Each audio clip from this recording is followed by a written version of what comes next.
Baik, selamat pagi dan salam sejahtera bagi seluruh jemaat Tuhan yang saya kasihi di dalam Tuhan Yesus Kristus. Dan pada pagi ini saya ingin membawa kita untuk melihat dari teks bacaan kita yaitu dalam Lukas pasal 16 ayat 19 sampai yang ke-31. Ya, tema yang saya sediakan di sana adalah menyesal kemudian. Kalau kita renungkan tentang firman Tuhan ini, itu makanya saya pilih satu tema yang mengatakan menyesal kemudian. Kita lihat cerita daripada orang kaya dan Lazarus. Daripada ayat 19 mengatakan, ada seorang kaya selalu berpakaian jubah ungu dan kain halus. Dan setiap hari ia bersukaria dalam kemewahannya. Ada seorang pengemis bernama Lazarus, badannya penuh dengan buruk, berbaring dekat pintu rumah orang kaya itu. Dia ingin menghilangkan laparnya dengan apa yang jatuh dari meja orang kaya itu.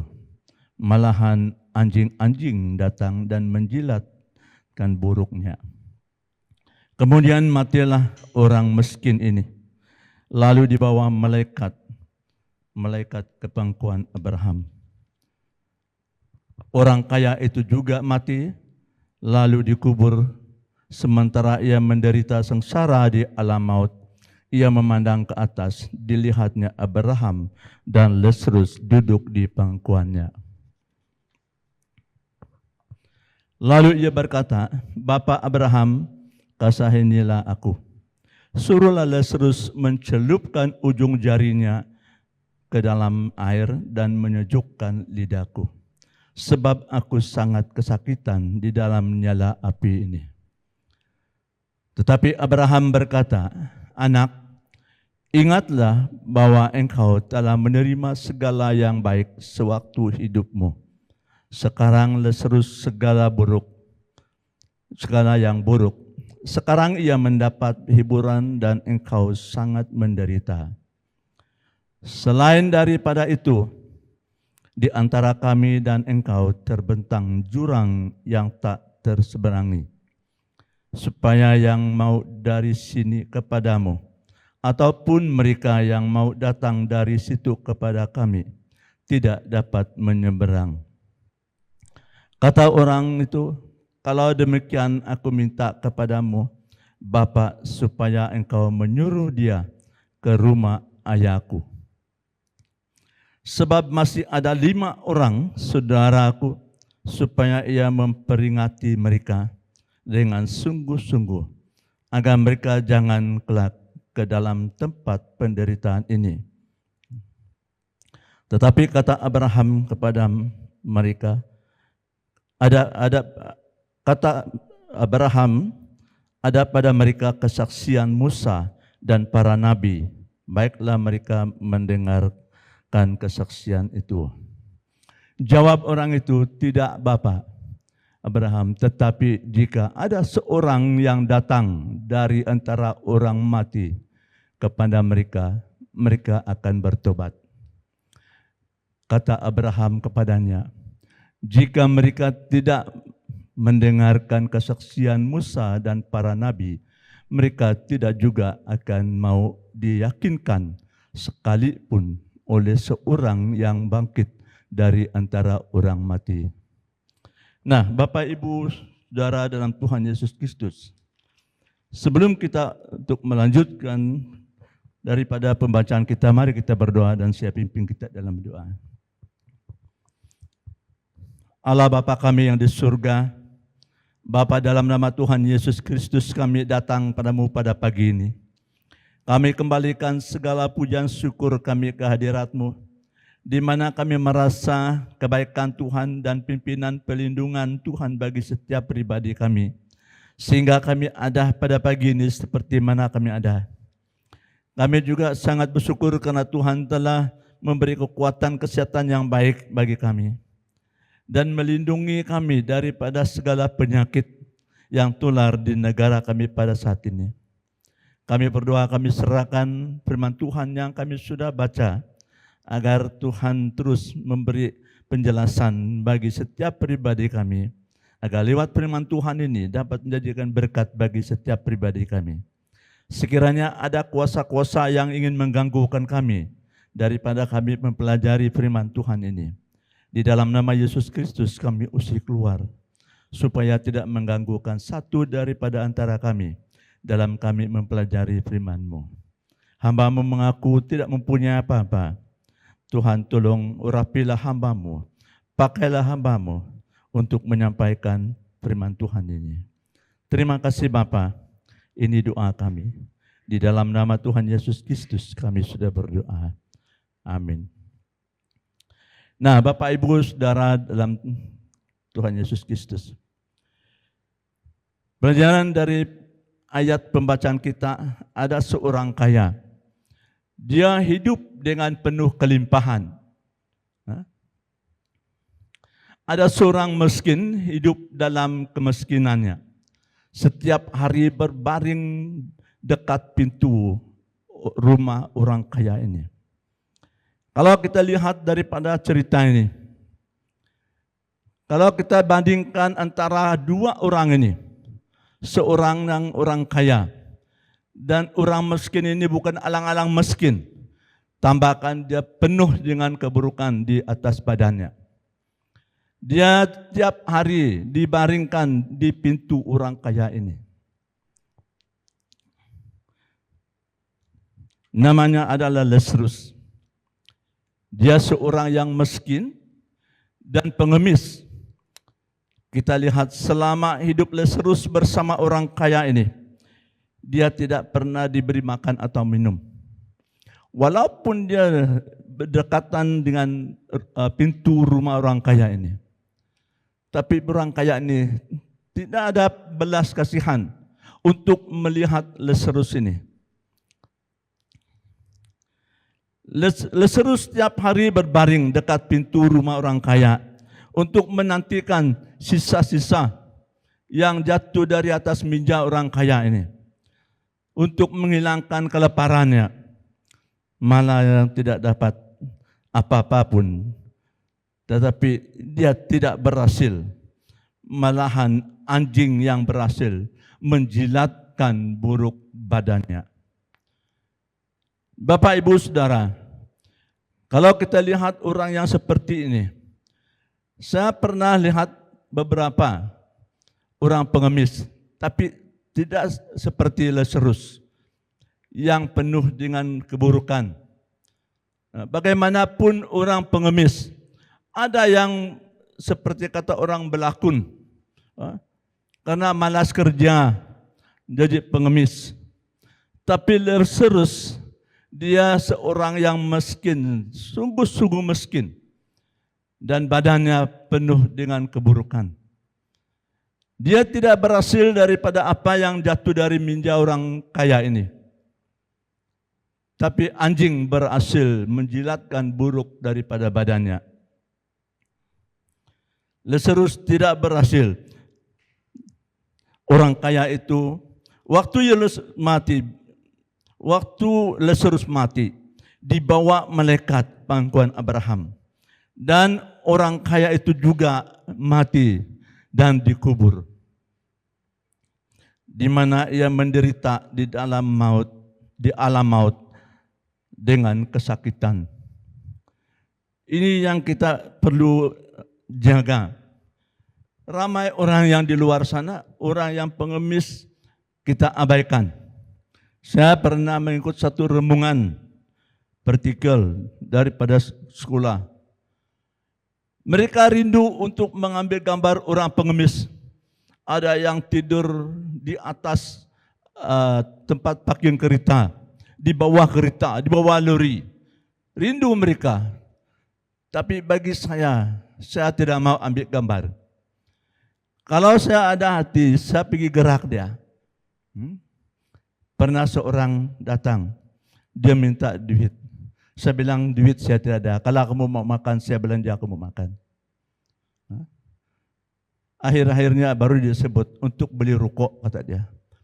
Jadi saya terus hilang kepercayaan saya kepada dia. Ini yang banyak terjadi.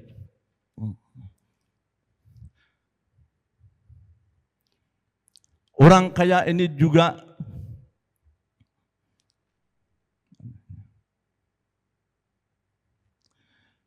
mati. Orang kaya ini juga minta Abraham supaya menyuruh Lazarus mencelupkan ujung jarinya ke dalam air untuk menyejukkan lidahnya. Karena dia cukup sakit dalam nyala api itu. Kalau kita lihat Lazarus, waktu dia hidup bersama dengan orang kaya ini, dia tidak ada nilainya. Tapi waktu dia mati, dia yang besar nilai daripada orang kaya itu. Orang kaya itu langsung tidak ada nilai sekali. Dan dia minta supaya Lazarus mencelupkan ujung jarinya.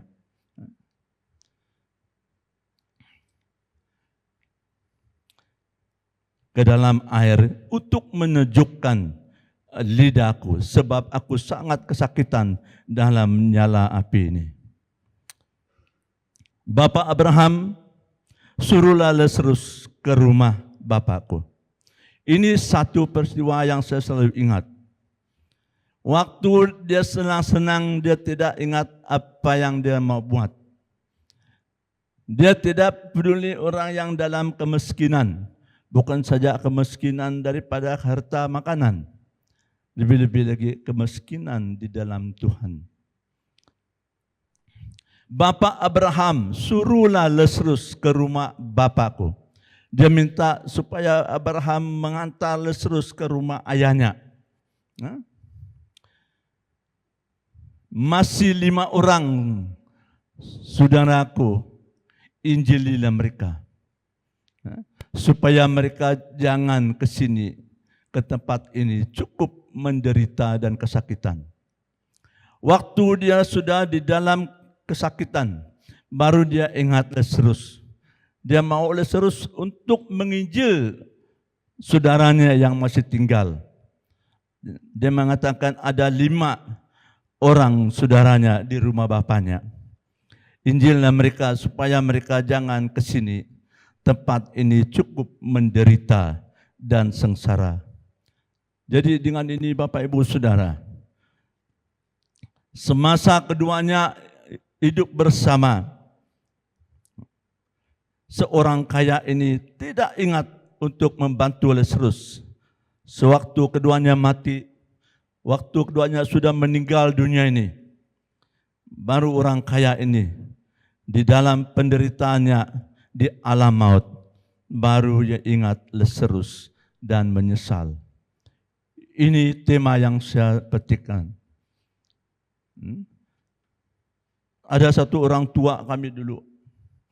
Dalam 1.000 anak jantan, kata dia, anak lelaki. Tidak pernah dia melihat satu orang yang menyesal dulu. Kebanyakan mereka menyesal kemudian. Lebih-lebih juga orang kaya. Kalau kita lihat tempat orang kaya, hampir-hampir tidak dapat masuk. Saya pernah dikunjungi satu orang dari Long Adang dulu. Ini suku Penan.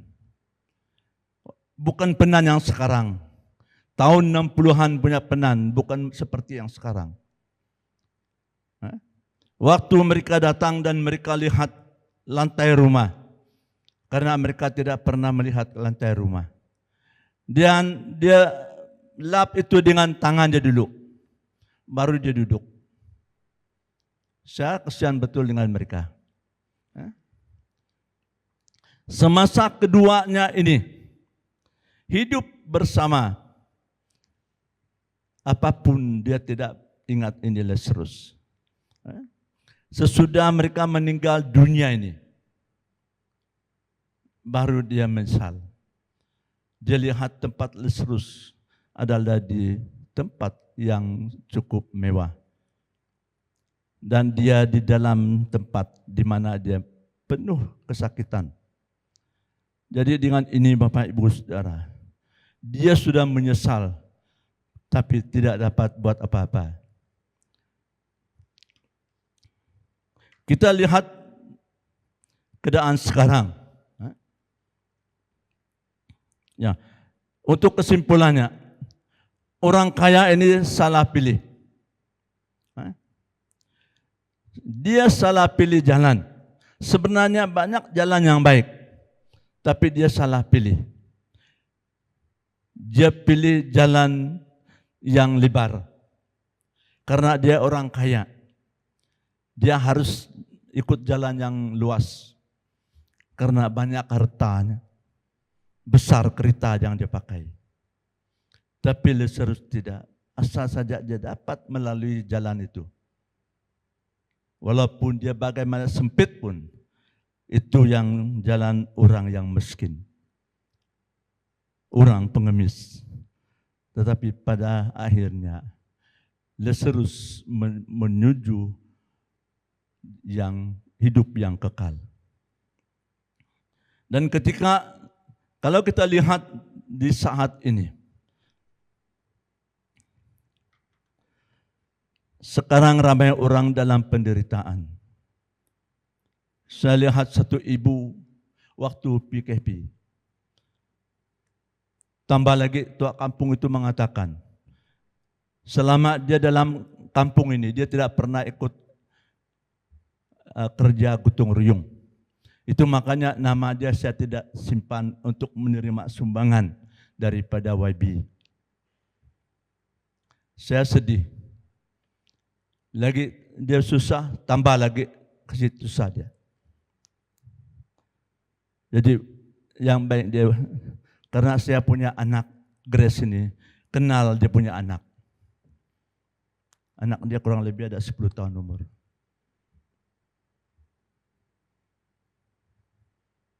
Jadi kami bagi sebagian yang orang sumbang itu untuk dia. Kita lihat memang keadaan sekarang orang tidak dapat melihat keperluan orang lain. Ramai orang dalam penderitaan tidak mencukupi keperluan asas mereka. Tetapi tidak ada orang yang dapat membantu mereka. Begitu juga waktu Lazarus dengan orang kaya. Mereka tidak ada belas kasihan untuk melihat Lazarus. Walaupun dia penuh dengan keburukan badannya. Tiap hari dia dibaring dekat pintu orang kaya. Apapun dia tidak berhasil. Sedang anjing datang menjilatkan dia yang berhasil. Nah, pada 5 Agustus yang lalu, saya terima satu email daripada satu missionary, yaitu Pastor Doris Saban. Hampir saya tidak dapat baca itu email. Saya tidak tahu bagaimana keadaan dia.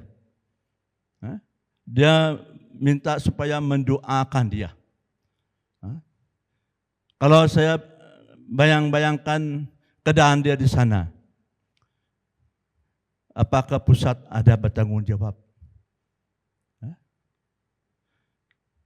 Dan dalam email dia, saya sendiri tidak dapat baca. Saya menahan sebentar. Sudah itu baru saya ulang lihat dia dan membaca. Berapa saja orang kita yang di luar negara, missionary,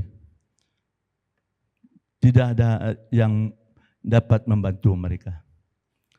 Hampir 700 gereja dan kelompok di BM Sarawak.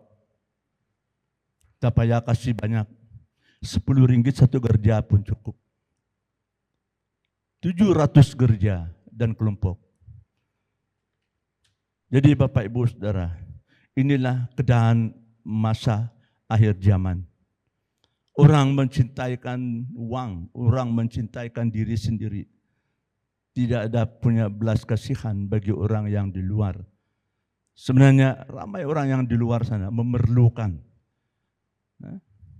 Saya lihat waktu hari Minggu yang lepas, saya sangat bersyukur. Diminta untuk menyampaikan firman Tuhan di tengah-tengah orang yang kerja sawit. Saya lihat ada yang Islam. Saya tanya dia, bagaimana perasaan kamu selesai kebaktian? Dia bilang, saya sangat bersyukur. Karena dia mempunyai kesempatan walaupun dia orang Islam. Jadi dengan ini Bapak Ibu, kalau kita lihat keadaan di sekitar kita, banyak orang, ramai orang yang seperti Lazarus, yang tidak ada orang yang bertanggung jawab. Kalau kita lihat di dalam misi dan penginjilan kita, kalau kita lihat di mana-mana tempat di Sarawak sekarang, banyak orang yang mau menerima Tuhan. Tapi malangnya, orang yang menginjil tidak ada. Orang yang memberitakan firman Tuhan itu tidak ada. Kita masih belum mencukupi. 23 daerah. Tiap daerah minta ke pastor tidak kurang daripada 3 orang sampai 5 orang. Kalau ada 5 orang keluaran daripada sekolah Injil kita 1 tahun, ya kalau paling-paling banyak pun ada 40 orang. Masih jauh kekurangan. Kita perlu berdoa supaya ada orang tergerak untuk pergi belajar di sekolah Alkitab kita. Ini sedikit firman Tuhan yang saya kongsikan untuk kita. Walaupun dia tidak berapa jelas, tapi kita berdoa agar Tuhan menjelaskan dia dan menerangkan dia di dalam setiap pribadi kita. Mari kita berdoa.